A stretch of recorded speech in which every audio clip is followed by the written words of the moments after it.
आप यहीं रहिए, यहीं रहिए, यहां रहिए, आप दोनों यहां रहिए। नमस्कार, एक सेकंड शांत हो जाए। सबसे पहले मैं आप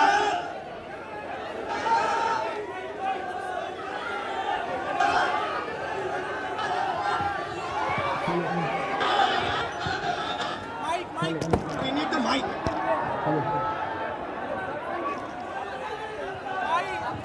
Hello.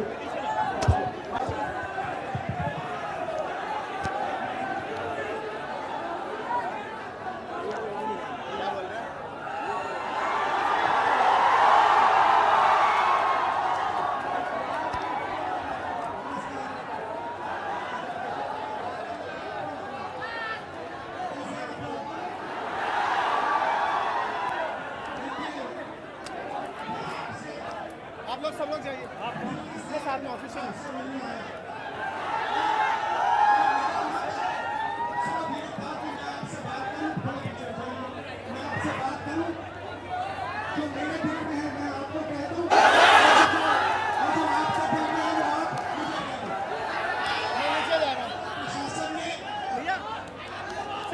पूरी तरह रोकने की कोशिश की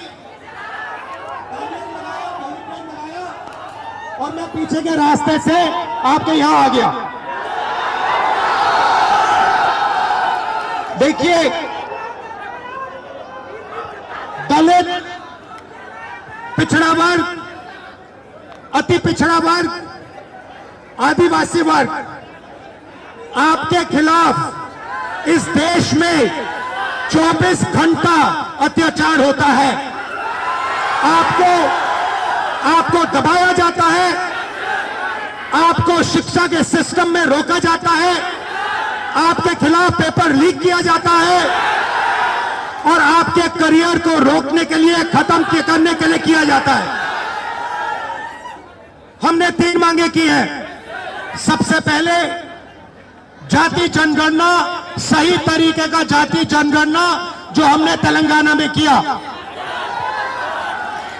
दूसरी बात, कानून, हिंदुस्तान का कानून है कि प्राइवेट कॉलेजेस और यूनिवर्सिटीज में आरक्षण होना चाहिए और ना नरेंद्र मोदी, ना बिहार की सरकार उस कानून को लागू कर रही है। इसीलिए हम उन पर दबाव डालेंगे और जब तक, मैं बता रहा हूं, जैसे मैं यहां आया हूं ना, रोक नहीं पाए, वैसे ही नहीं रोक पाएंगे जब तक इन्होंने प्राइवेट इंस्टीट्यूशंस में रिजर्वेशन नहीं किया, तब तक हम आगे बढ़ते जाएंगे, लड़ते जाएंगे। क्योंकि आप 90% हो, आप अपनी स्ट्रेंथ समझो। आपको भटकाकर, डराकर, दबाकर, आपके ध्यान को इधर उधर करके आपको रोका जाता है। इस देश में आपके लिए कोई जगह नहीं है। 90% के लिए इस देश में कोई रास्ता नहीं है। आप ब्यूरोक्रेसी को देखो, सीनियर ब्यूरोक्रेसी में आपके कितने लोग, 0। आप कॉर्पोरेट इंडिया को देखो, कॉर्पोरेट इंडिया में आपके कितने लोग, 0। आप हाई कोर्ट्स देखो, आपके कितने लोग, 0। आप एजुकेशन सिस्टम के मालिकों को देखो, मेडिकल सिस्टम के मालिकों को देखो, आपके लोग कितने, 0। मगर मनरेगा की लिस्ट निकालो, आपके लोगों से भरी हुई है। मजदूरों की लिस्ट निकालो, आपके लोगों से भरी हुई है। सारे के सारे कॉन्ट्रैक्ट्स, सारा का सारा धन 5-10% के हाथ में जाता है और आपको उल्टी सीधी बात बताकर आपके ध्यान को इधर उधर कर दिया जाता है। आपको एक साथ खड़ा होना है और 3 मांगे हैं। पहली मांग जाति जनगणना, दूसरी मांग प्राइवेट इंस्टीट्यूशंस में, प्राइवेट स्कूल और कॉलेजेस में रिजर्वेशन, अति पिछड़ा का, ओबीसी का, दलित का, आदिवासी का। तीसरी बात, SC ST सब प्लान जो आपका पैसा है, जो आपको नहीं दिया जाता है, आपको वो दिया जाना चाहिए। ये 3 चीजें कहने में आपसे आया था। और ये बात समझिए, आप एक बात समझिए, बिहार की पुलिस ने अभी मुझे रोकने की कोशिश की, रोक नहीं पाई। पता है क्यों नहीं रोक पाई? नहीं, इसलिए नहीं रोक पाई क्योंकि आपकी शक्ति मेरे पीछे है। आपकी शक्ति मेरे पीछे है, इसीलिए कोई, दुनिया की कोई शक्ति उसको रोक नहीं सकती है। हमने कहा, हमने नरेंद्र मोदी से कहा, पार्लियामेंट में कहा, तुम्हें जाति जनगणना करना पड़ेगा। हमने उससे कहा कि तुम्हें संविधान को यहां माथे पर लगाना पड़ेगा। नरेंद्र मोदी जी ने आपके दबाव से डरकर जाति जनगणना हिंदुस्तान में घोषित किया है। आपके दबाव से डरकर उन्होंने कॉन्स्टिट्यूशन अपने माथे पर लगाया है, मगर वो लोकतंत्र के खिलाफ है, संविधान के खिलाफ है, जाति जनगणना के खिलाफ है। और जो 90% हिंदुस्तान की गरीब आबादी है, अति पिछड़ा, दलित, आदिवासी, माइनॉरिटीज, ये इन सब के खिलाफ है। ये अदानी अंबानी की सरकार है, ये आपकी सरकार नहीं है। आपने इतने प्यार से मेरी बात सुनी, इसके लिए आप सबको दिल से बहुत बहुत धन्यवाद। मैं जानता हूं SC ST अति पिछड़ा हॉस्टल्स में यहां क्या होता है। मैं आपको गारंटी देता हूं, जैसे ही हिंदुस्तान में सरकार आएगी, जैसे ही बिहार में हमारी सरकार आएगी, हम ये सारा का सारा बदल देंगे और आपके लिए जो होना चाहिए वो करके दिखाएंगे। आप सबका बहुत बहुत धन्यवाद। नमस्कार, जय हिंद।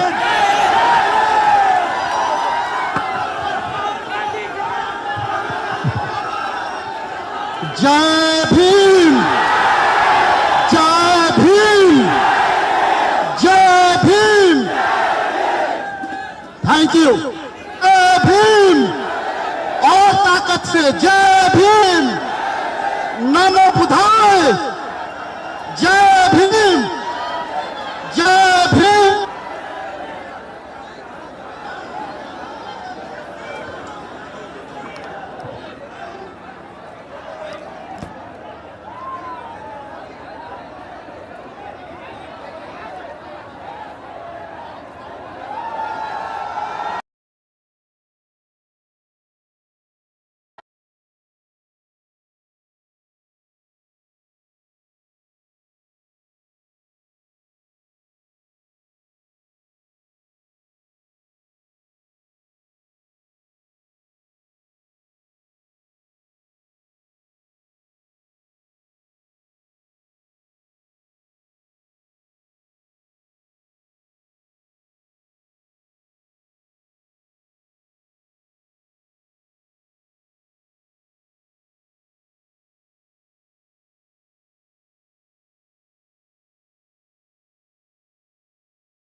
हेलो, अच्छा, आप में से कोई बोलना चाहता है?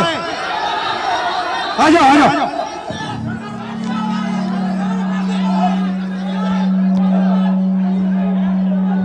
आपका नाम? प्रदीप सर, प्रदीप। यहाँ पे आपके हॉस्टल में क्या हालत है, थोड़ा बताइए मुझे। सर हॉस्टल की हालत बहुत खराब है, हॉस्टल की हालत बहुत दयनीय है। हम लोग बहुत बुरी स्थिति में रहते हैं सर। यहाँ की जो प्रशासन है उसके द्वारा बीच बीच में मानसिक प्रताड़ना दी जाती है हॉस्टल को खाली करवाकर। सर आपसे बहुत उम्मीद है, आपसे उम्मीद इसलिए है कि आप नेता प्रतिपक्ष है और आप हमारे देश के अगले यशस्वी प्रधानमंत्री है सर, तो आपसे बहुत उम्मीद है सर। आपके साइड से, आप सबके साइड से लोकसभा में मैं कौन सा मुद्दा उठाऊं? सर लोकसभा में सर जो दलित के साथ भेदभाव होता है और शिक्षा का सर जो बजट है दिन पर दिन घटता जा रहा है और कल्याण विभाग की जो सर बजट है वो घटती जा रही है। दलित की शिक्षा तो सर दलित की शिक्षा योजना स्तर पे मिलती है, लेकिन उसको जमीनी स्तर पे नहीं मिलती है। सर ये जो नई शिक्षा नीति है, इसमें सर दलित विरोधी है, इसको डिजिटलाइज करने की बात की जा रही है, जबकि हमारे समाज में सर बहुत से लोग डिजिटल से बहुत दूर है, उनको डिजिटल का डी भी नहीं पता है। तो इसके लिए सर कुछ किया जाए और जमीनी स्तर पे किया जाए। सर आपसे उम्मीद है सर आप कर सकते हैं। सर ये जो पूरा शिक्षा का सिस्टम और स्वास्थ्य का सिस्टम प्राइवेटाइज हो रहा है, इसके बारे में आप क्या सोचते हो? सर ये सर प्राइवेटाइज करने का सर ये सरकार की जो मंशा है सर, उसे SC ST OBC को दूर रखा जाए सिस्टम से। सर हम लोग शुरू से सिस्टम से दूर है, न हमारा मीडिया में कोई है, न हमारा उद्योगपति कोई है, न हमारा बड़ा बड़ा ब्यूरोक्रेट्स में कोई है। तो सर हम लोग को जो उसमें भागीदारी है वो देनी चाहिए सरकार को। मीडिया के बारे में बताइए थोड़ा। सर जो मीडिया गोदी मीडिया है, गोदी मीडिया सर हम लोग को दिखाती नहीं है, हमारा लोग मेन स्ट्रीम मीडिया में है नहीं। तो हम लोग चाहते हैं कि हम लोग का मीडिया प्रतिनिधित्व हो। और सर दरभंगा में जर्नलिज्म के लिए कॉलेज हो, जर्नलिज्म के लिए कॉलेज नहीं है, हम लोग जर्नलिज्म करना भी चाहते हैं, तो वो प्लेटफॉर्म नहीं मिलती है। सर इसकी हायर एजुकेशन फीस इतनी होती है कि हमारे फीस पे नहीं कर पाते हैं, इसलिए हम लोग कोर्स नहीं कर पाते हैं। सर यूनिवर्सिटी में जो है कोर्स समय पर नहीं होता है, यूनिवर्सिटी में जो है सर बहुत फीस। आप क्या पढ़ते हो? सर मैं अभी DLED कर रहा हूँ सर, सेकेंड ईयर में बाइट माधोपट्टी का होना से।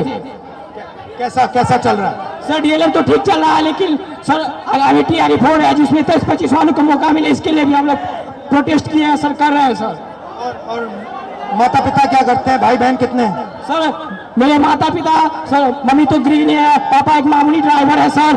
पापा जो है 300-400 दिहाड़ी पे काम करते हैं। सर हम लोग बहुत गरीब तबके से आते हैं, अगर ये हॉस्टल नहीं होती तो हम लोग को एक ऐसा प्लेटफॉर्म नहीं मिलता, हम लोग नहीं पढ़ते, इसलिए ये हॉस्टल है। और सर एक और मांग आपसे हम लोग करना चाहेंगे कि सर ये हॉस्टल है, हम लोग यहाँ मैट्रिक इंटर ग्रेजुएशन कर लेते, क्या मैट्रिक इंटर ग्रेजुएशन के लिए हम लोग को नौकरी मिलेगी?